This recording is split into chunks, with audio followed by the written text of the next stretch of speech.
গাজীপুরের মধ্যে সবচাইতে পুরনো রেলওয়ে স্টেশনের মধ্যে অন্যতম হচ্ছে Bhawal Gazipur railway station. Joydebpur rail station থেকে 7 কিলোমিটার উত্তর পূর্ব দিকে এবং রাজেন্দ্রপুর রেল স্টেশন থেকে 6 কিলোমিটার দক্ষিণ পশ্চিমে ঢাকা ময়মনসিংহ রেললাইনের পাশে গাজীপুর সদর উপজেলার গাজীপুর গ্রামের সুন্দর নিরিবিলি প্রাকৃতিক পরিবেশে এই স্টেশনটি অবস্থিত। পাশেই আছে স্টেশনের 4টি কোয়ার্টার, কিন্তু সবগুলোই বর্তমানে অচল। এখানে পাবেন কিছুটা ভৌতিক পরিবেশ। দোতলা সিগন্যাল রুমটাও অচল হয়ে পড়ে আছে।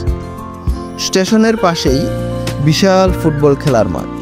এখানে ঘুরতে আসলে সাথে ফুটবল নিয়ে আসতে পারেন। আছে নামাজের জায়গা এবং বিশুদ্ধ পানির টিউবওয়েল। স্টেশনের পাশে বাউলগড় বন। হাজার হাজার গজারি গাছের এই বনে ঘুরতে পারবেন। বনের ভেতরের রাস্তাগুলো আসলেই মনমুগ্ধকর।